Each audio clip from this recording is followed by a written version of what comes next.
অনেকেই সারাদিনের ব্যস্ততায় নিজের পায়ের দিকে খেয়ালই দিই না, নিজের পায়ের যত্নই নিই না আমরা। তো চলো আজকে ঘরোয়া একটি দারুণ একটি টুটকা আমি নিয়ে এসেছি, যেটা তোমাদের পা হবে একদম নরম ও সুন্দর। পায়ের পাতায় বা গোড়ালি কালো ছোপ এবং ময়লা জমে থাকা খুবই সাধারণ একটি সমস্যা। তবে পার্লারে গিয়ে দামি পেডিকিউর না করে বাড়িতেই থাকা সাধারণ উপকরণ দিয়ে আপনি পেতে পারেন পরিষ্কার ও নরম পা। চলো বন্ধুরা জেনে নেই কি কি লাগলো আজকে ঘরোয়া। তো প্রথমে নিলাম একটা 10 টাকার কলগেট, তারপর একটা ক্লিনিক শ্যাম্পু, তারপর লবণ, যেটা ঘরে সবসময় অ্যাভেলেবেল থাকে।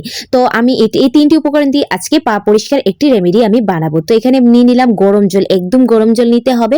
তো তাহলে আমি ভালো করে জিনিসটা গুলবে, মিক্স হবে। তারপর আমি ক্লিনিক শ্যাম্পু দিয়ে দিলাম, একে একে নুন দিয়ে দেবো। তারপরে কলগেটটা আমি একটা আলাদা বাটিতে গরম জল নিয়ে ভালো করে মিক্স করে তারপরে ওইটা আমি বালতিতে ঢেলে দেবো। কলগেটের যা উপাদান নখের হলদে ভাব দূর করে এবং ত্বকের উপরি ভাগের জেদি ময়লা পরিষ্কার করতে কিন্তু কলগেট ম্যাজিকের মতো কাজ করে। বন্ধুরা শ্যাম্পু মূলত একটি ক্লিনজার, একটি জেলের সারফেস টেনশন কমিয়ে দেয়, ফলে ময়লা এবং তেল খুবই সহজে ত্বক থেকে আলগা হয়ে বেরিয়ে আসে। এটি পাকে পিছিল ও নরম করতে সাহায্য করে।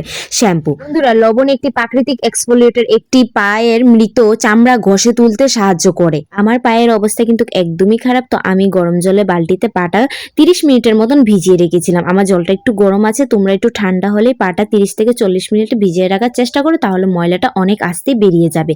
তো আমার এই ভিডিওটা যদি ভালো লেগে থাকে চ্যানেলটাকে সাবস্ক্রাইব করে আমার পাশে থেকো, এরকম সহজ সহজ ঘরোয়া বিউটি টিপস ভিডিও পাওয়ার জন্য। তো তোমরাই নিজের চোখে দেখো বন্ধুরা আমার পাটা আগের তুলনায় কতটা সফট ও কতটা নরম ও কতটা ঝকঝকে হয়ে গিয়েছে।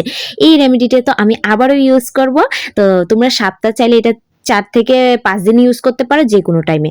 তো আমার পাটা অনেক সুন্দর হয়ে গিয়েছে, আমি এটা আবার ইউজ করব। যদি ভিডিওটা ভালো লেগে থাকে তাহলে অবশ্যই কমেন্ট করো বন্ধুরা। আজকের জন্য এতটুকুই।